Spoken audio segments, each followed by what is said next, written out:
So hello everyone, कैसे हो आप सब? आई होप सब बढ़िया होंगे, अपनी पढ़ाई का अच्छे से कर होंगे। तो फाइनली एकेटीयू ने अपनी डेट शीट जो है फाइनल अनाउंस कर दी है सेकंड सेम और फोर्थ सेम के लिए। तो यहाँ पर आप देख सकते हो एकेटीयू की तरफ से हमारा सर्कुलर आ चुका है regarding final exam schedule for even semester, जो कि हमारा काफी जल्दी होने वाले थे। पेपर टेंटेटिव डेट शीट जो थी हमारी 27 से थी, अब वो हमारी 27 से 7 जुलाई पे हो गई है। ठीक है, मतलब बच्चे बहुत ज्यादा परेशान थे कि भैया इतनी जल्दी पेपर हो रहे हैं। और मैंने इंस्टाग्राम पे देखा, मैंने यूट्यूब पे देखा, हर जगह एकेटीयू की बुराई में लगे हुए थे। ठीक है, मतलब बनता है एकेटीयू की बुराई करना। ठीक है, मतलब एकेटीयू ने काम ही ऐसा किया है। तो यहाँ पर हमारा सर्कुलर आ चुका है, जो हमारे एग्जाम है वो हमारे स्टार्ट हो रहे हैं 7 जुलाई से। ठीक है, मतलब जो असलियत में एग्जाम स्टार्ट हो रहे हैं वो तो 2 जुलाई से स्टार्ट हो रहे हैं। वो हमारे बैक वालों का किसी का पेपर है वो देंगे। ठीक है, लेकिन जो आपके लिए स्टार्ट हो रहे हैं वो हमारे 7 जुलाई से स्टार्ट हो रहे हैं। तो चलो जल्दी से हम डेट शीट देख लेंगे कि डेट शीट कैसे आई है और आपको कैसे कैसे कहाँ कहाँ से प्रिपेयर करना है। तो सबसे पहले अगर हम बात करें डेट शीट की, तो हमारे एग्जाम स्टार्ट हो रहे हैं 7 जुलाई से। पहला एग्जाम हमारा इंजीनियरिंग मैथमेटिक्स 2 का है। सबसे इंपॉर्टेंट सब्जेक्ट है, सबसे हार्ड सब्जेक्ट है इस वाले आपके जितने भी सब्जेक्ट है उसमें से। और आपको इसके लिए प्रिपरेशन के लिए ज्यादा टाइम देना पड़ेगा। अब ये है हमारा 7 जुलाई से। ठीक है, 7 जुलाई मतलब किसका? MS धोनी का बर्थडे। ठीक है, थाला फॉर रीजन। आपको यहाँ पर 1 तारीख से प्रिपरेशन इसकी स्टार्ट कर देनी है। आपको डेली मैथमेटिक्स 2 पढ़ना ही पड़ेगा, चाहे आप अभी से पढ़ना स्टार्ट कर दो, आपको ये डेली पढ़ना है। ठीक है, हमने मैथ मैथ के क्या कर रखे हैं, पूरा का पूरा सिलेबस और हमने PYQ सॉल्व करवा रखे हैं प्लेलिस्ट के अंदर। आपको डिस्क्रिप्शन के अंदर प्लेलिस्ट मिल जाएगी। फिर आता है हमारा नेक्स्ट पेपर, जो कि हमारा एक दिन के गैप के बाद ही है 9 जुलाई को। और ये जो आपके सारे एग्जाम हो रहे होंगे वो फर्स्ट शिफ्ट के अंदर हो रहे होंगे, यानी कि मॉर्निंग शिफ्ट में हो रहे होंगे सुबह। ठीक है, 9:30 से 12:30 तक होते हैं। ठीक है, फिर हमारा आएगा फिजिक्स या फिर केमिस्ट्री का। दोनों ही इंपॉर्टेंट सब्जेक्ट हैं और दोनों ही ऐसे सब्जेक्ट हैं कि पेपर अच्छा भी आ सकता है और बुरा भी आ सकता है। ठीक है, मतलब पेपर हार्ड भी बन जाता है इसका, कभी कभी इजी भी बन जाता है। तो फिजिक्स के अंदर आप ज्यादातर जो है डेरिवेशन पे फोकस कर सकते हो। हमने फिजिक्स अपने मल्टी एटम्स चैनल पे करा रखी है। ठीक है, उसमें एक यूनिट, 1 या 2 यूनिट रह रही है और हमने करवा दिया है। अब बात करते हैं इंजीनियरिंग केमिस्ट्री की, तो हम इंजीनियरिंग केमिस्ट्री पूरा का पूरा इस चैनल पे ही कराएंगे। अभी हमारी 1 या 2 यूनिट अभी कंप्लीट हो गई है, जिसके अंदर हमने पूरा सिलेबस और जितने हमारे PYQs हैं उन्हें भी सॉल्व करवाया है। अगर आप बस देखो, अगर आप है ना पिछली साल के 3 साल के PYQ उठा लो, ठीक है, अभी आपके लिए 2 साल के PYQ उठा लो और उसे सॉल्व कर लो। अगर आपका सिलेबस कंप्लीट हो गया है तो आप उसे सॉल्व कर लो, वरना आप पूरा सिलेबस कंप्लीट करो देन PYQ सॉल्व करो, उससे बाहर कुछ नहीं आता। ठीक है, उतना आप कर लो। नेक्स्ट हमारा आता है पेपर इलेक्ट्रॉनिक्स या इलेक्ट्रिकल का 11 जुलाई को। यहाँ पर आपको एक ही दिन का गैप मिल रहा है। यहाँ पर इलेक्ट्रॉनिक्स और इलेक्ट्रिकल की प्रिपरेशन के लिए हमने जो है इलेक्ट्रॉनिक्स जो है अभी हमने 3 यूनिट करवा दिए, फर्स्ट सेकंड थर्ड। और हमने उसके अंदर क्या करवाया था कि पूरी यूनिट और PYQs करवा दिए थे। तो आपके 3 यूनिट हो जाएंगी प्रिपेयर। अभी हम जल्दी से जल्दी कोशिश करेंगे कि हम फोर्थ एंड फिफ्थ यूनिट भी ला दें। ठीक है, उन्हें भी आप प्रिपरेशन कर लेना। फिर आती है बात हमारी इलेक्ट्रिकल की, तो हमने इलेक्ट्रिकल के लिए ना, देखो इलेक्ट्रिकल के अंदर एक बात है कि अगर आपका पेपर के अंदर डेरिवेशन आ जाए तो काम बन जाता है। डेरिवेशन हर पेपर के अंदर 2 से 3 आ ही जाती है। ठीक है, 7 मार्क्स में। तो हमने क्या किया था, एक कंप्लीट वीडियो बनाई थी। ठीक है, जिसके अंदर हमने सारी डेरिवेशन करवा दी थी। वो वीडियो आपको कहां पर मिलेगी? मल्टी एटम्स चैनल पे मिलेगी। उसके अंदर हमने कंप्लीट सारी डेरिवेशन करवा दी थी। और हमने second unit, third unit, fourth unit and fifth unit की वन शॉट लाए थे, जिसके अंदर हमने पूरा सिलेबस और PYQ करवाए थे। अभी यूनिट 1 रह रही है, वो हम जल्दी से जल्दी करवा देंगे। उसकी जो लिंक है प्लेलिस्ट की, आपको डिस्क्रिप्शन के अंदर मिल जाएगी।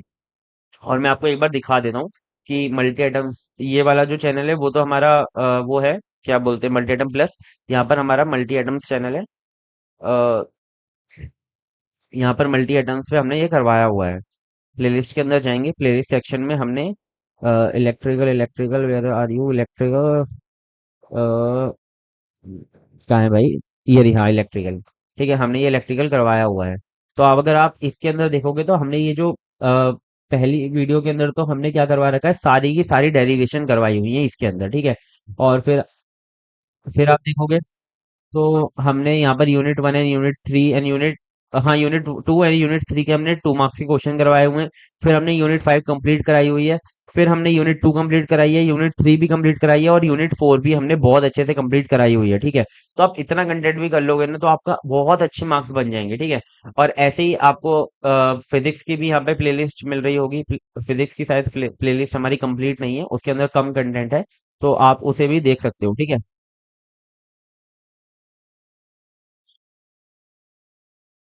अभी हम इसको बंद कर देते हैं। तो हमने यहाँ पर यूनिट 1 करवाई हुई है, यूनिट 4 करवाई हुई है। ठीक है, और हाँ अभी यूनिट इसमें रह रही है, तो हम जल्दी से कंप्लीट कराने की कोशिश करेंगे। यूनिट 1 एंड 4 हो रही है, आप इसे देख सकते हो। तो हम आगे बात कर लेते हैं। तो आगे है हमारा पेपर पीपीएस एंड मैकेनिक्स का, ठीक है। तो अभी हमारी पीपीएस की 3 यूनिट हमने इस चैनल पे करवाई हुई है, ठीक है। तो आप अगर मल्टी एटम प्लस पे जाओगे और पीपीएस ऐसे सर्च करोगे तो आपको यहाँ पर प्लेलिस्ट ये मिल जाएगी। हमने यूनिट 1, 2 एंड 3 करवाई हुई है, ठीक है। तो यूनिट 1 फोर्थ एंड फिफ्थ बहुत जल्दी मैं ले आऊंगा, ठीक है। बहुत अच्छे से मैंने डिटेल में, वीडियो थोड़ी बड़ी है बट मैंने सारी टॉपिक्स बहुत डिटेल में कराए हैं और पिछले 4 पेपर मैंने सॉल्व करवाए हैं, ठीक है। तो वो आप देख लेना। फिर उसके बाद बात करते हैं मैकेनिक्स। तो मैकेनिक्स बहुत जल्दी चैनल पे आ रहा है। आप यहाँ पर देखोगे तो हमारा मैकेनिक्स चैनल पे ये वीडियो आ रखी है मैकेनिक्स की, ठीक है। ये मैकेनिक्स की है, ठीक है। तो ये हमारी यूनिट 1 इस पर डल चुकी है और जल्दी से जल्दी आपको मिल भी जाएगी। तो मैकेनिक्स भी हम चैनल पे कंप्लीट कराएंगे, जिसके अंदर हम पूरे सिलेबस को तो करवाएंगे, हम पीवाईक्यू भी सॉल्व करवाएंगे, ठीक है। फिर बात करते हैं जो हमारा मैकेनिक्स है ना, उसके अंदर आपको टाइम मिलेगा। पीपीएस और मैकेनिक्स के अंदर आपको 2 दिन का टाइम मिलेगा। तो आप चाहो तो अभी से स्टार्ट कर सकते हो उसे, वरना आप बीच में भी मतलब अच्छा खासा आपका रिवीजन हो जाएगा इसका। तो आपको जो ज्यादा फोकस करना है वो इन ऊपर वाले सब्जेक्ट्स पे ज्यादा फोकस करना है। इसके लिए आपको टाइम भी मिल रहा है, ठीक है, 2 दिन का। और अब बात करें तो सॉफ्ट स्किल एंड ईवीएस की, ये आपका 1 या 2 दिन के अंदर ही कवर हो जाएगा, ठीक है। तो ये काफी इजी है। हमने सॉफ्ट स्किल कंप्लीट कराया हुआ है, चैनल पे भी हो रहा है, हाँ कंप्लीट स्टार्ट है। और सॉफ्ट स्किल और ईवीएस भी हमारा स्टार्ट है चैनल पे, ठीक है। तो ये हम पूरा करवा देंगे, चिंता मत करना। आपको just EVS and soft skill की वीडियो देखनी है, आपका काम हो जाएगा। तो आपको मैंने बता तो दिया कि आपको कहाँ कहाँ से कैसे कैसे पढ़ना है, ठीक है। और आपकी मर्जी है आप कैसे पढ़ते हो। और ना आपके बस एक मतलब सलाह देना चाहूंगा कि आप क्या करो, ये जो हमारे सब्जेक्ट्स हैं उनके प्लीज पीवाईक्यूज निकाल लो, ठीक है। और मैं आपको अभी एक और बार बता देता हूँ कि पीवाईक्यूज आपको कहाँ से मिलेंगे, ठीक है।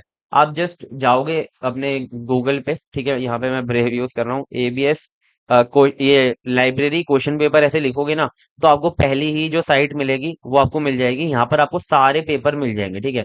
आप जस्ट यहाँ पे जाना है आपको, ठीक है। फिर आपको ये क्या हो गया, साइट हमारी क्रैश कर गई क्या? एक बार रिलोड करेंगे तो शायद ठीक हो जाए। क्या हो गया भाई इस साइट को? इसके सहारे ही तो पेपर मिलते हैं। वापस से ओपन करके देखते हैं। टू मैनी रिक्वेस्ट यहाँ पर आ रखी हैं, तो आप एक बार इसको है ना चेकआउट कर लेना। यहाँ पर आपको सारे पेपर मिल जाएंगे। अभी बहुत सारी रिक्वेस्ट आ रखी है तो ये थोड़ा हो गई है हैंग हो, ठीक है। चिंता मत करो, यहाँ पर आपको सारे पेपर मिल जाएंगे, मैंने पहले भी वीडियो के अंदर बताया था। और करूंगा ना मैं टेलीग्राम चैनल पे, अब आपको चिंता मत करो, मैं टेलीग्राम चैनल पे क्या करूंगा, इन सब के जो पेपर हैं उनको मैं जल्दी से अपलोड कर दूंगा। आपको क्या करना है, टेलीग्राम चैनल को ज्वाइन कर लेना, आपको डिस्क्रिप्शन में लिंक मिल जाएगा, ठीक है। तो उसे ज्वाइन कर लो और पेपर को सॉल्व करना स्टार्ट कर दो, ठीक है। आपको क्या करना है, क्वेश्चन लिखना है, क्वेश्चन का answer, question answer, question answer, option वाले भी क्वेश्चन कर देना, ठीक है। तो आप 2 पेपर भी सॉल्व कर लोगे ना, तो आपका जो 60% मार्क्स है वो कहीं नहीं जाएंगे, ठीक है। आप एटलीस्ट करके आओगे। और ऐसा बिल्कुल भी मत करना फर्स्ट ईयर से कि भाई आप रीड करके चले जाओ और पेपर लिख कर आओ। आपको लिखना है पहले, ठीक है। लिखने की प्रैक्टिस करो, जितना ज्यादा लिख कर आओगे उतने अच्छे मार्क्स आएंगे। और देखो एकेटीयू के अंदर ना क्या होता है कि आपका पेपर अगर अच्छा जाए तब भी आपके बेकार मार्क्स आ जाते हैं, अगर आपका पेपर बेकार जाए तब भी आपके अच्छे मार्क्स आ जाते हैं। ऐसे उल्टा सीधा होता रहता है एकेटीयू के अंदर, ठीक है। तो मैं क्या कहता हूँ आपको कि अगर आपको 21 मार्क्स पास होने के लिए चाहिए, तो आप जो पेपर है वो एटलीस्ट इतना करके आओ कि आपके 30 मार्क्स तो कम से कम आ जाएं, ठीक है। तो एकेटीयू कितना भी अगर उसके उससे कितनी भी गलतियां होती हैं वो काटता पीटता है मार्क्स, तो आपके एटलीस्ट पासिंग मार्क्स तो आ जाएं। और आपको ये रखना है कि पेपर के अंदर जो कॉपी है उसके अंदर जो क्वेश्चन नंबर है वो आपको बीच में लिखना है। जैसे कि आपकी ये कॉपी है ना, तो आपको क्वेश्चन नंबर बीच में लिखना है और उसका सेक्शन भी मेंशन करना है, और फिर आपको यहाँ से आंसर स्टार्ट करना है। क्वेश्चन हमेशा ध्यान रखना बीच में लिखना है। और आपको राइटिंग हमेशा ऐसी लिखनी है कि सबको समझ में आए, ठीक है। ऐसा ना हो कि सिर्फ आपको समझ में आ रही है, क्योंकि आपकी जो कॉपी है ना वो स्कैन होके जाती है जो चेकिंग कर रहा है, ठीक है। तो कभी कभी ऐसा होता है कि स्कैन करने में आपकी कॉपी में कुछ वर्ड्स वगैरह क्या होते हैं, इरेज हो जाते हैं या फिर उन्हें दिखते नहीं है, तो इस वजह से आपके मार्क्स जो है कम रह जाते हैं, ठीक है। तो ये सब बातों का थोड़ा बहुत ध्यान रखना है ना।